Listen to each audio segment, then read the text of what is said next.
Berjumpa lagi dalam pembelajaran pendidikan agama Katolik dan budi pekerti. Bagaimana kabar Ananda sekalian? Ibu berharap semua Ananda dalam keadaan sehat dan tetap semangat mengikuti PJJ kita dari rumah. Sebelum kita mendalami materi kita hari ini, terlebih dahulu kita siapkan hati kita berdoa. Dalam nama Bapa dan Putra dan Roh Kudus, amin. Ya Roh Kudus, hadirlah di tengah kami.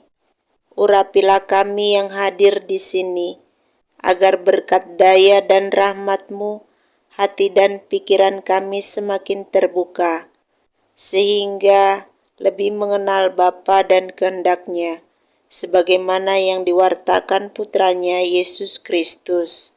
Amin. Dalam nama Bapa dan Putra dan Roh Kudus, amin. Setelah kita membuka pembelajaran kita dengan doa pembukaan, kita akan mendalami materi kita hari ini dan judul kita adalah Peran Roh Kudus bagi Gereja Part 3. Adapun kompetensi dasar kita dari 3.10 menerapkan peran Roh Kudus yang membimbing dan menghidupi gereja, dan indikator pencapaian hasil belajar. Pada akhir pembelajaran diharapkan siswa mampu menyebutkan lambang-lambang Roh Kudus dan menjelaskannya. Menjelaskan peran Roh Kudus dalam kehidupan beriman Kristiani. Menjelaskan rahmat yang akan diterima bila Roh Kudus tinggal dalam diri manusia. Menjelaskan peran Roh Kudus bagi gereja. Menjelaskan karunia-karunia Roh Kudus, menyebutkan buah-buah roh dan buah-buah daging, dan melakukan ibadat novena Roh Kudus. Ananda sekalian, beberapa waktu yang lalu kita sudah mendalami gelar-gelar Roh Kudus dan juga lambang-lambang Roh Kudus. Kita juga sudah melihat dan mendalami peran Roh Kudus dalam kehidupan beriman Kristiani, serta rahmat yang diterima bila Roh Kudus tinggal di dalam hati manusia. Nah, hari ini kita akan mendalami karunia-karunia Roh Kudus, juga buah-buah roh dan buah-buah daging. Untuk itu mari kita simak penjelasannya berikut ini. Peristiwa turunnya Roh Kudus atas para rasul pada hari Pentakosta itu mengawali babak baru kehidupan umat beriman yang percaya akan Yesus Kristus yang bangkit. Pengaruh Roh Kudus itu begitu besar bagi perkembangan dan cara hidup jemaat beriman. Nah, kita akan melihat bagian yang kedua, 7 karunia Roh Kudus. Kita bisa lihat dan baca dari Yesaya 11 ayat 1 sampai dengan 2. Nah, ketujuh karunia Roh Kudus itu apa saja? Seperti dikatakan oleh Santo Bonaventura, 7 karunia Roh Kudus itu meliputi yang pertama adalah karunia takut akan Tuhan. Takut akan Tuhan adalah takut akan penghukuman Tuhan. Takut bahwa dirinya akan terpisah dari Tuhan. Ketakutan pada tahap ini akan membantu seseorang dalam pertobatan awal. Seperti dikatakan oleh Rasul Yohanes dalam 1 Yohanes 4 ayat 18, bahwa dalam kasih tidak ada ketakutan. Jadi takut akan penghukuman Tuhan akan berubah menjadi takut menyedihkan hati Tuhan kalau didasarkan pada kasih. Inilah yang disebut takut karena kasih, seperti anak yang takut menyedihkan hati bapaknya. Yang kedua adalah karunia keperkasaan. Karunia keperkasaan adalah keberanian untuk mengejar yang baik dan tidak takut dalam menghadapi kesulitan-kesulitan yang menghalangi tercapainya kebaikan tersebut. Karunia keperkasaan dari Roh Kudus adalah keberanian untuk mencapai misi yang diberikan oleh Tuhan, bukan berdasarkan pada kemampuan diri sendiri, namun bersandar pada kemampuan Tuhan. Dan dalam Filipi 4 ayat 13, Rasul Paulus mengatakan, segala perkara dapat kutanggung di dalam Dia yang memberi kekuatan kepadaku. Juga kalau kita baca di dalam Roma 8 ayat 31, di sana dikatakan, jika Allah di pihak kita, siapakah yang akan melawan kita?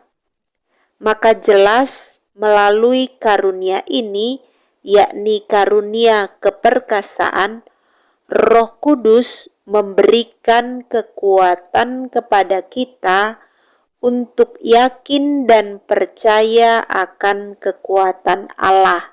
Dan Allah dapat menggunakan kita yang terbatas dan lemah ini dalam banyak hal untuk memberikan kemuliaan bagi nama Tuhan. Kita bisa baca di dalam 1 Korintus 1 ayat 27 sampai dengan 29. Di sana dikatakan, sebab Allah memilih orang-orang yang bodoh, yang lemah, agar kemuliaan Allah dapat semakin dinyatakan dan agar tidak ada yang bermegah di hadapannya. Yang ketiga adalah karunia kesalehan. Karunia kesalehan adalah karunia Roh Kudus yang membentuk hubungan kita dengan Allah seperti hubungan anak dengan Bapa. Dan pada saat yang bersamaan membentuk pula hubungan persaudaraan yang baik dengan sesama. Karunia kesalehan ini menyempurnakan kebajikan keadilan, yaitu keadilan kepada Allah yang diwujudkan dengan agama dan keadilan kepada sesama. Karunia kesalehan juga memberikan kita kepercayaan kepada Allah yang penuh kasih, sama seperti seorang anak percaya kepada bapaknya. Hal ini memungkinkan karena kita telah menerima Roh yang menjadikan kita anak-anak Allah, yang akhirnya kita dapat berseru, Aba, Bapa. Kita bisa baca di dalam Roma 8 ayat 15. Dengan hubungan kasih seperti ini, kita dapat melakukan apa saja yang diminta oleh Allah dengan segera. Karena kita percaya bahwa Allah mengetahui yang terbaik. Dalam doa, orang akan menaruh kepercayaan yang besar kepada Allah, karena percaya bahwa Allah memberikan yang terbaik, sama seperti seorang bapa akan selalu memberikan yang terbaik bagi anak-anaknya. Dan mereka yang menerima karunia kesalehan akan memberikan penghormatan kepada Bunda Maria, kepada para malaikat, para kudus, gereja, sakramen, karena semua itu berkaitan dengan Allah. Juga mereka yang diberi karunia kesalehan akan membaca kitab suci dengan penuh hormat dan kasih, karena kitab suci itu merupakan surat cinta dari Allah kepada manusia. Maka dalam hubungannya dengan sesama, karunia kesalehan ini dapat menempatkan sesama sebagai saudara dan saudari kita di dalam Kristus, karena Allah mengasihi seluruh umat manusia dan menginginkan agar mereka juga mendapatkan keselamatan. Maka mereka yang saleh ini akan menjadi lebih bermurah hati kepada sesama, dan dalam derajat yang lebih tinggi mereka bersedia memberikan dirinya demi kebaikan bersama. Yang keempat adalah karunia nasihat. Karunia Roh Kudus ini adalah karunia untuk mampu memberikan petunjuk atau jalan yang harus ditempuh seseorang agar dapat memberikan kemuliaan yang lebih besar bagi nama Tuhan. Karunia nasihat ini menerangi kebajikan kebijaksanaan yang dapat memutuskan dengan baik pada waktu, tempat, dan keadaan tertentu. Karunia nasihat ini perlu dijalankan dengan benar-benar mendengarkan Roh Kudus, membiarkan diri dibimbing olehnya, sehingga apapun nasihat dan keputusan yang kita berikan sesuai dengan kehendak Allah. Yang kelima adalah karunia pengenalan akan Allah. Karunia pengenalan akan Allah ini memberikan kemampuan kepada kita untuk menilai ciptaan dengan semestinya dan melihat kaitannya dengan Sang Pencipta. Kita bisa bandingkan di dalam Kebijaksanaan 13 ayat 1 sampai dengan 3. Dengan karunia pengenalan akan Allah ini, seseorang itu dapat memberikan makna akan hal-hal sederhana yang dilakukannya setiap hari dan mengangkat ke tingkat yang lebih tinggi, yaitu sebagai jalan kekudusan. Nah, ini berarti semua profesi atau pekerjaan apapun harus dilakukan dengan jujur, akhirnya dapat menjadi cara untuk bertumbuh dalam kekudusan. Semua hal di dunia ini dapat dilihat dengan kacamata Allah dan dihargai sebagaimana Allah menghargai masing-masing ciptaannya. Yang keenam adalah karunia pengertian. Karunia pengertian adalah karunia yang memungkinkan kita mengerti kedalaman misteri iman, mengerti apa yang sebenarnya diajarkan oleh Kristus, dan misteri iman seperti apakah yang harus kita percayai. Raja Daud itu memahami karunia pengertian ini, sehingga dengan penuh pengharapan dia menuliskan di dalam Mazmur 19 ayat 34 demikian. Buatlah aku mengerti, maka aku akan memegang Taurat-Mu. Aku hendak memeliharanya dengan segenap hati. Karunia pengertian ini memberikan kedalaman pengertian akan kitab suci, kehidupan rahmat, pertumbuhan dalam sakramen-sakramen, dan juga kejelasan akan tujuan akhir kita, yakni surga atau hidup abadi. Maka karunia pengertian ini akan mendorong kita agar apapun yang kita lakukan itu mengarah pada tujuan akhir hidup ini. Yang ketujuh adalah karunia kebijaksanaan. Karunia kebijaksanaan ini memungkinkan seseorang mampu melihat segala sesuatu dari kacamata ilahi. Orang yang memiliki karunia ini itu dapat menimbang segala sesuatu dengan tepat, mempunyai sudut pandang yang jelas akan kehidupan, melihat segala yang terjadi dalam kehidupan sebagai rahmat Tuhan yang perlu disyukuri, sehingga ia tetap mampu bersukacita sekalipun di dalam penderitaan. Karena itu karunia ini memungkinkan seseorang menjalani kehidupan sehari-hari dengan pandangan terarah kepada Tuhan. Karunia kebijaksanaan ini membuat seseorang itu menjadi cermin akan Kristus, seperti yang dituliskan oleh Rasul Paulus di dalam 1 Korintus 3 ayat 8.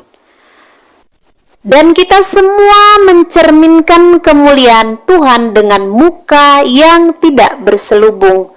Dan karena kemuliaan itu datang dari Tuhan yang adalah Roh, maka kita diubah menjadi serupa dengan gambarnya dalam kemuliaan yang semakin besar.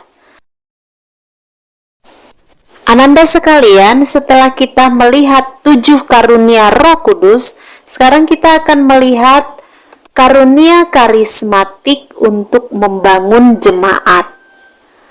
7 karunia Roh Kudus yang sudah kita sebutkan tadi, yakni karunia takut akan Allah, karunia kesalehan, karunia pengenalan akan Allah, karunia keperkasaan, karunia nasihat, karunia pengertian, dan karunia kebijaksanaan, merupakan karunia yang diberikan secara khusus pada masing-masing pribadi dan ditujukan untuk menguduskan diri orang tersebut yang menerimanya. Tentu setiap orang tidak memiliki ketujuh karunia tersebut secara bersamaan. Selain karunia yang sifatnya pribadi atau perorangan yang diberikan oleh Allah, gereja juga menjelaskan tentang karunia-karunia karisma Roh Kudus yang bertujuan untuk menguduskan jemaat atau gereja.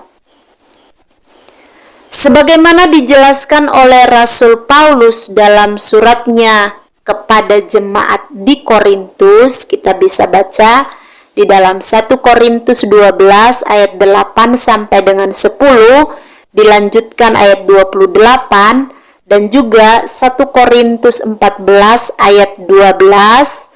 Di sana dikatakan bahwa karunia-karunia karisma itu adalah berkata-kata dengan hikmat, berkata-kata dengan pengetahuan, iman, karunia untuk menyembuhkan, karunia untuk mengadakan mujizat, karunia bernubuat, karunia untuk membeda-bedakan roh, karunia berkata-kata dengan bahasa roh, dan menafsirkan bahasa roh. Kita bisa baca di dalam 1 Korintus 12 ayat 8 sampai dengan 10. Di dalam 1 Korintus 12 ayat 28 mungkin lebih jelas menurut urutannya, yaitu yang tertinggi dan yang pertama adalah karunia sebagai rasul, karunia sebagai nabi, karunia sebagai pengajar, karunia untuk melakukan mujizat, karunia untuk menyembuhkan, karunia untuk melayani, karunia untuk memimpin, dan karunia untuk berkata-kata dalam bahasa roh. Kemudian di dalam 1 Korintus 14, kembali Rasul Paulus itu menyebutkan adanya karunia berkata-kata dalam bahasa roh. Namun, Santo Paulus mengajarkan bahwa yang lebih penting adalah karunia untuk menafsirkan bahasa roh. Kita bisa lihat di dalam 1 Korintus 14 ayat 5 dan juga ayat 13. Dan juga karunia nubuat untuk membangun, menasehati, dan menghibur jemaat. Ini kita bisa baca di dalam 1 Korintus 14 ayat 3. Rasul Paulus juga mengajarkan kepada kita bahwa di atas semua karunia itu yang terutama dan yang terpenting adalah kasih. Jadi kasih adalah yang terutama. Kita bisa membacanya di dalam 1 Korintus 12 ayat 31, kemudian 1 Korintus 13 ayat 13, dan 1 Korintus 14 ayat 1. Jadi, kasih inilah yang mengingatkan kita untuk tidak menjadi tinggi hati dan sombong, atau menganggap diri kita lebih hebat dari yang lain atas karunia yang kita miliki. Dalam 1 Korintus 13 ayat 4 dikatakan, sebab kasih itu sabar, murah hati, tidak memegahkan diri, dan tidak sombong. Jadi kasih yang rendah hati ini membuat seseorang yang menerima karunia Roh Kudus semakin menginginkan persatuan dan kesatuan di dalam gereja, dan juga tunduk kepada pengarahan dari magisterium gereja atau kuasa mengajar gereja yang dipercaya oleh Kristus untuk mengatur penggunaan karisma demi membangun tubuh Kristus. Ananda sekalian, setelah kita melihat karunia karismatik untuk membangun gereja ataupun jemaat, kita akan melihat Roh Kudus memelihara dan membimbing gereja Katolik. Pada saat Yesus masih hidup, memang sudah terbentuk kelompok para pengikut Yesus yang lama-kelamaan itu mempunyai ciri khas dengan kelompok orang-orang agama Yahudi pada umumnya. Tetapi dalam arti tertentu, gereja baru mendapat bentuknya mulai dengan peristiwa Pentakosta atau turunnya Roh Kudus. Kita bisa membaca di dalam Kisah Rasul 2 ayat 1 sampai dengan 13. Walaupun sudah dipersiapkan jauh sebelumnya. Maka Pentakosta itu sering disebut awal lahirnya gereja. Dan semua itu berkat kehadiran dan karya Roh yang sangat luar biasa. Sama seperti manusia mempunyai tubuh dan jiwa, maka jiwa dari gereja adalah Roh Kudus. Seperti aktivitas jiwa nyata dalam kehidupan manusia, walaupun sebenarnya sulit dideteksi, maka aktivitas Roh Kudus juga sebenarnya sangat nyata dalam kehidupan gereja. Roh Kudus adalah seumpama arsitek dari gereja. Melalui Roh Kudus terjadi inkarnasi, penjelmaan Yesus menjadi manusia. Kita bisa membacanya di dalam Lukas 1 ayat 35. Dia menunjukkan kuasanya dalam diri Kristus. Kita bisa baca di dalam Lukas 4 ayat 18 dan Kisah Rasul 10 ayat 38. Dan akhirnya Roh Kudus sendiri yang menyempurnakan gereja yang didirikan oleh Kristus. Kita bisa baca di dalam Efesus 2 ayat 20 sampai dengan 22. Pada saat Kristus mendirikan gereja di atas Petrus, Yesus mengetahui bahwa yang dibutuhkan adalah Roh Kudus untuk menjadi jiwa gereja, supaya alam maut tidak akan menguasai gereja. Kita bisa membacanya di dalam Matius 16 ayat 18. Dan penolong ini, yakni Roh Kudus, akan terus menyertai gereja dan melindungi gereja sampai selama-lamanya. Kita bisa membacanya di dalam Yohanes 14 ayat 16.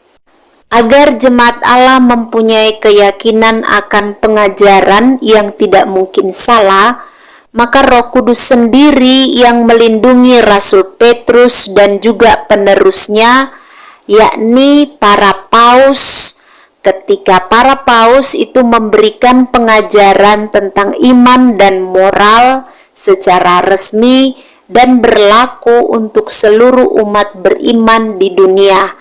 Kita bisa membacanya di dalam Matius 16 ayat 18 sampai dengan 19. Nah, kuasa ini juga diberikan kepada para rasul yang lain yang diteruskan oleh para uskup dalam kesatuan dengan paus. Kita bisa membaca di dalam Yohanes 10 ayat 21 sampai dengan 23. Sebagai bukti perlindungan Roh Kudus terhadap gereja, maka dalam masa-masa sulit Roh Kudus membangkitkan santo dan santa sepanjang sejarah gereja. Seperti pada waktu munculnya bid'ah atau ajaran sesat Arianisme, dan saat itu tampillah Santo Athanasius sekitar tahun 373. Kemudian Paus Santo Gregorius VII, beliau tampil untuk membenahi gereja sekitar tahun 1085. Paus Santo Gregorius VII ini tampil untuk melawan bid'ah Albigenses. Roh Kudus membangkitkan Santo Dominik sekitar tahun 1221. Lalu ketika terjadi bahaya perpecahan, maka tampillah Santa Katarina dari Siena sekitar tahun 1380. Jadi dapat dikatakan bahwa Roh Kudus sendiri yang berkarya, sehingga gereja Katolik sampai saat ini mempunyai begitu banyak orang kudus, yakni Santo Santa, yang mencerminkan kekudusan Kristus. Roh Kudus itu bekerja pada orang perorangan maupun kelompok orang-orang yang percaya pada Kristus.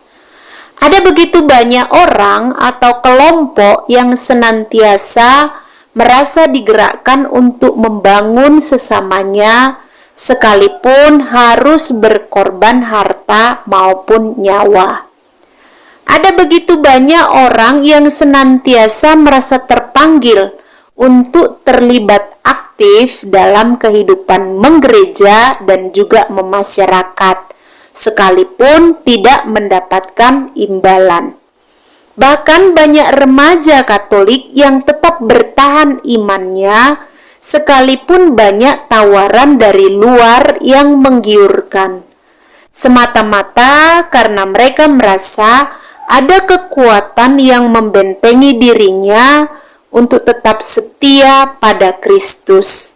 Nah, itu semua karya Roh Kudus dalam diri kita.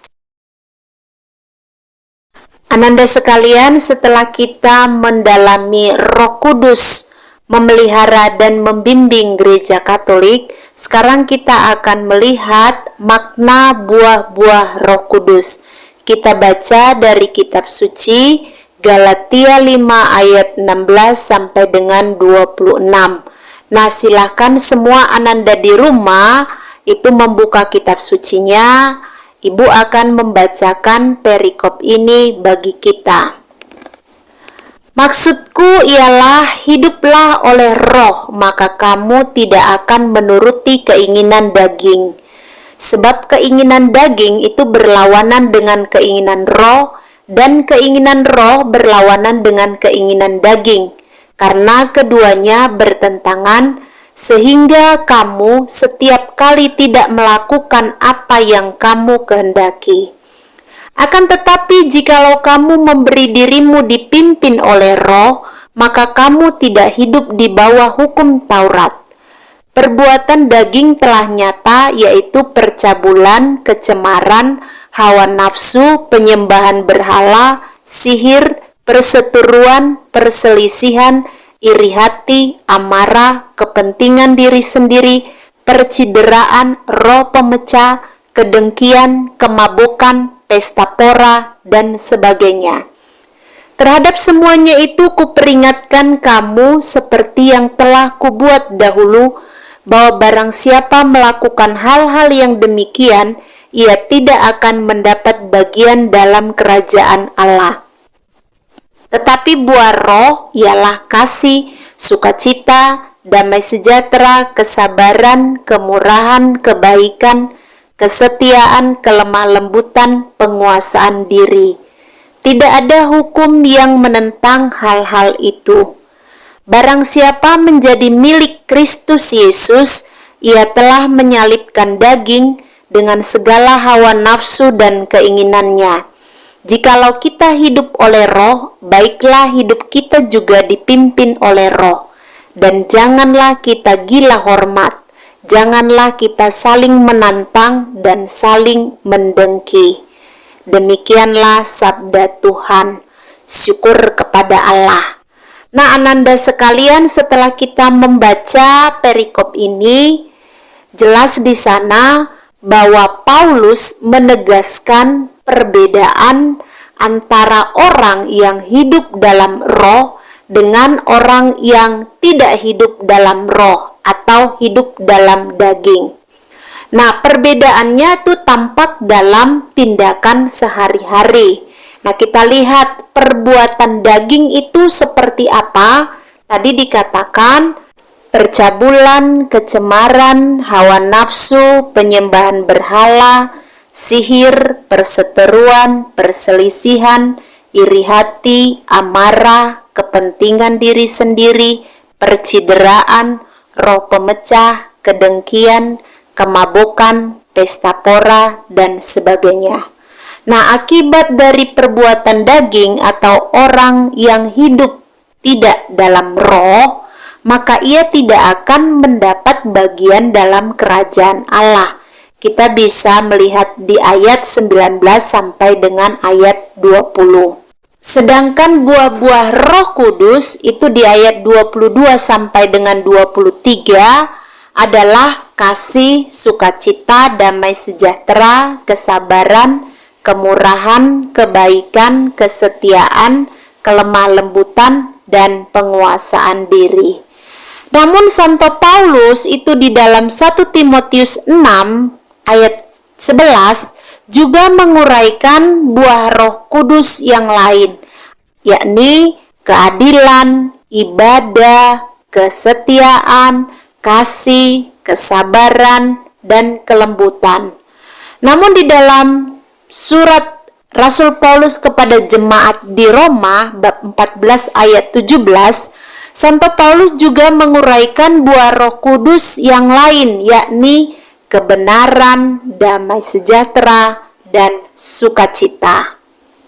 Jadi Santo Paulus mengajak umat yang ada di Galatia, termasuk kita yang percaya kepada Kristus yang hidup di dalam roh, hendaknya kita juga dipimpin oleh roh. Karena itu, Paulus menekankan agar kita jangan gila hormat, jangan saling menantang dan saling mendengki dalam hidup. Ananda sekalian, setelah kita mendalami materi kita secara keseluruhan hari ini, maka ambillah sikap hening sejenak, kita melihat kembali pembelajaran kita dari awal sampai dengan akhir ini. Apa yang sudah kamu pelajari atau pahami dari materi kita hari ini? Apa yang belum kamu pahami dan ingin kamu pelajari lagi? Silakanlah tulis refleksimu dalam buku catatanmu. Untuk menutup pembelajaran kita hari ini, mari kita siapkan hati, kita berdoa. Kita doakan dari puji syukur nomor 94. Dalam nama Bapa dan Putra dan Roh Kudus, amin. Allah Bapa yang Maha Kudus, kami bersyukur kepadamu karena Roh Kudus yang telah Kau curahkan ke dalam hati kami. Kehadirannya dalam hati kami telah membuat kami menjadi bait kehadiran-Mu sendiri, dan bersama Dia pula kami telah Kau lahirkan kembali menjadi anak-anak-Mu. Dialah penghibur dan penolong yang Kau utus dalam nama Kristus. Dialah roh kebenaran yang memimpin kami kepada seluruh kebenaran. Semoga Dia mengajarkan segala sesuatu kepada kami dan mengingatkan kami akan firman yang telah dikatakan oleh Yesus, agar kami selalu dituntun oleh firman-Nya. Melalui Roh Kudus-Mu ini, sudilah Engkau membimbing gereja-Mu, para pemimpin dan pembantu-pembantunya, dan berilah mereka kebijaksanaan yang sejati. Semoga karena bimbingannya kami semua boleh menikmati buah-buah roh, kasih, sukacita, damai sejahtera, kesabaran, kemurahan, kebaikan, kesetiaan, kelemah lembutan, dan penguasaan diri. Melalui Roh Kudus-Mu pula sudilah Engkau membimbing umat-Mu untuk peka dan setia kepada kehendak-Mu, untuk tetap tabah dalam penderitaan, berani menjadi saksi putra-Mu, berani menjadi pelayan sesama, dan menjadi terang serta garam dunia. Semoga Roh Kudus selalu memimpin kami dengan lembut dan ramah, menuntun kami dengan cermat dan teguh. Semoga Ia menjadi daya ilahi di dalam kehidupan beriman dan bermasyarakat, dan menghantar kami masuk ke dalam kemuliaan surgawi untuk berbahagia abadi bersama Bapa dan Putra dan Roh Kudus. Amin. Dalam nama Bapa dan Putra dan Roh Kudus. Amin. Demikian pembelajaran kita pada hari ini. Kita melanjutkan pembelajaran kita berikutnya. Selamat belajar. Shalom.